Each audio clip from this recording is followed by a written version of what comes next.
Steel plant ప్రైవేటీకరణకు వ్యతిరేకంగా ఆందోళనలు ఉధృతమవుతున్నాయి. ఉక్కు కర్మాగారం ప్రైవేటీకరణ ఆపి తీరాలని స్టీల్ ప్లాంట్ పరిరక్షణ సమితి డిమాండ్ చేస్తుంది. స్టీల్ ప్లాంట్ ప్రైవేటీకరణ ఆపి తీరుతామని మాట ఇచ్చిన కూటమి నాయకులు అధికారంలోకి వచ్చిన తర్వాత మాట మారుస్తున్నారని స్టీల్ ప్లాంట్ పరిరక్షణ సమితి ఆగ్రహం వ్యక్తం చేస్తుంది. ప్రైవేటీకరణ నిర్ణయాన్ని కేంద్రం వెనక్కి తీసుకోవాలంటూ స్టీల్ ప్లాంట్ పరిరక్షణ సమితి జగదాంబ కూడలి నుంచి కలెక్టరేట్ వరకు నిరసన చేపట్టింది. స్టీల్ ప్లాంట్ పరిరక్షణ సమితి ఆందోళనపై మరిన్ని వివరాలు మా ప్రతినిధి రాము అందిస్తారు.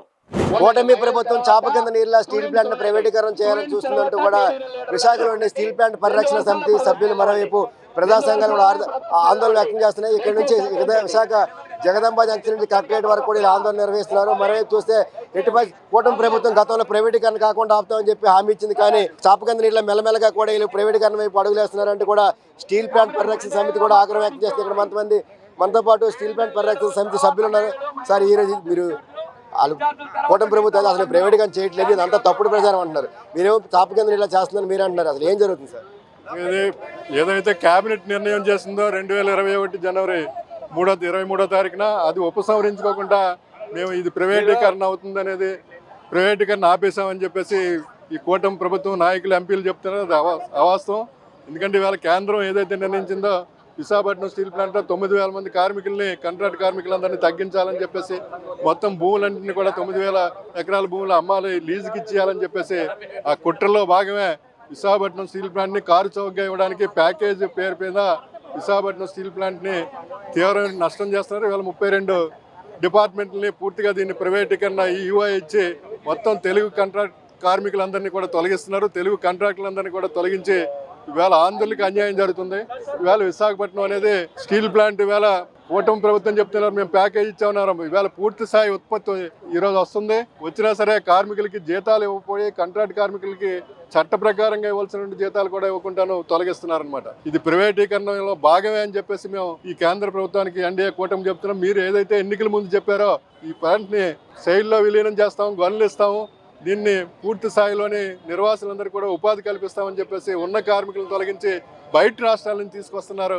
మరి ఇది కేంద్ర ప్రభుత్వం యొక్క కుట్ర అని చెప్పేసి మేము ఈ పోరాటం అనేది కొనసాగిస్తున్నాం. మీరు దాన్ని ఉపసంహరించుకోవాల్సిందే, లేదంటే రాష్ట్ర వ్యాప్తంగా కూడా మరింత ఉద్యమంగా ప్రజా పోరాటం జరుగుతుందని చెప్పేసి కేంద్ర ప్రభుత్వానికి తెలియజేస్తున్నాం. సార్, ప్రభుత్వం అయితే ప్రైవేటీకరణ చేయట్లేదు. గతంలో జగన్మోహన్ రెడ్డి ఒప్పుకున్నాడని అప్పుడు నిర్మలా సీతారామన్ చెప్పింది, మీరు ఏం చేయట్లేదు అంటారు. ఈరోజు కేంద్ర ప్రభుత్వం 2021 జనవరి నిర్ణయం తీసుకుంది. ఆ నిర్ణయం వ్యతిరేకంగా కార్మిక సంఘాలు పోరాటం చేస్తున్నాయి. మేము కోరిన మేరకు జగన్మోహన్ రెడ్డి గారు అసెంబ్లీలో తీర్మానం చేసి పంపించారు. అంటే ఆంధ్రప్రదేశ్ తాలూకా వారిని వినిపించినా వారు పట్టించుకోలేదు. అనేక సందర్భాలు మేము కూడా ఉత్తరాలు రాయడం జరిగింది. కేంద్ర కార్మిక సంఘం తరఫున ప్రభుత్వం తరఫున కూడా రాయడం జరిగింది. వారు తెలుగు వారి గొంతు కోసేయాలని చెప్పే దృక్పథంతో కేంద్ర ప్రభుత్వం ఉంది. దాని మీద ఇప్పుడు రాష్ట్ర ప్రభుత్వం కూడా ఇమీడియట్గా స్పందించి వారి మీద ఒత్తిడి తీసుకొచ్చి ఆ రోజు జనవరి 2021 చేసిన నిర్ణయాన్ని ఉపసంహరించుకోవడం చేయాలని డిమాండ్ చేస్తున్నాం. ఎట్టి పరిస్థితుల్లో కూడా ఈ ప్రైవేటీకరణ దిశగా ఈ ఎక్స్ప్రెషన్ ఆఫ్ ఇంట్రెస్ట్ ఇచ్చారో దాన్ని విత్డ్రా చేసుకోవాలి. ప్రైవేటీకరణ మీరు ప్యాకేజ్ ఇచ్చారు, మంచిదే. ఆ ప్యాకేజ్ ఇచ్చిన తర్వాత మేము ప్రైవేట్ చేయడం చెప్పండి. మరి ప్యాకేజ్ ఇచ్చి కార్మికులు పట్టుకొడుతున్నారు. 4,500 కాంట్రాక్ట్ కార్మికులు తీశారు. ఎంప్లాయీస్ అందరినీ కూడా వీఆర్ఎస్తో పంపించేస్తున్నారు. కార్మిక వర్గ ఆర్థిక మూలాల మీద దెబ్బ కొట్టి వారికి రావాల్సిన ఆర్థిక ప్రయోజనాలు ఇవ్వడం లేదు. గతంలో సాధించుకున్న అన్ని కూడా ఒకటి తీసి పడేస్తున్నారు. సకాలంలో జీతాలు చెల్లించడం లేదు. ఈ విధంగా కర్మాగారాన్ని పూర్తిగా భ్రష్టు పట్టించాలని చేయంతో ముందుకెళ్తున్నారు. ఉత్పత్తి బ్రహ్మాండంగా చేస్తున్నారు. కేంద్ర ప్రభుత్వం ఏదైతే నిర్దేశించిందో ఆ టార్గెట్లను అధిగమించి చేస్తున్నాం. మార్కెటింగ్ చేయలేకపోతున్నారు, మార్కెటింగ్ చేయించండి. ఈ రోజు అమరావతి తీసుకోండి, లేదా ఇంకో దగ్గర తీసుకోండి. కేంద్రంలో ప్రాజెక్ట్ ఈ స్టీల్ ప్లాంట్ ఈ యొక్క మెటీరియల్ తీసుకోండి. తద్వారా కంపెనీ ముందుకు వెళ్ళడానికి అవకాశం ఏర్పడుతుంది. రానున్న రోజులు ఎలా ముందుకు వెళ్ళబోతున్నారు? 11 తర్వాత ఇది ఆందోళన ఉధృతం చేస్తామంటున్నారు. ఎలా ఉండబోతుంది ఈ కార్యాచరణ అనేది? అఖిలపక్ష కార్మిక సంఘాలు, ప్రజా సంఘాలు ఐక్యతగా కూర్చొని నిర్ణయం తీసుకుంటాం. 16వ తారీఖు నాడు, 11వ తారీఖు నాడు వాళ్ళకి అల్టిమేటం ఇచ్చాం. అల్టిమేటం తర్వాత భవిష్యత్తు కార్యక్రమం మేము రూపొందిస్తామని చెప్పి తెలియజేస్తున్నాం. స్టీల్ ప్లాంట్ పరిరక్షణ సమితి కూడా తీవ్రమైన ఆందోళన వ్యక్తం చేస్తుంది. ఇది చాప కింద నీళ్ళ స్టీల్ ప్లాంట్ ప్రైవేటీకరణ చూస్తున్నారు. మరోవైపు ఉన్న ఉద్యోగులను వీఆర్ఎస్ పేరుతో బయటకు పంపిస్తేస్తున్నారు.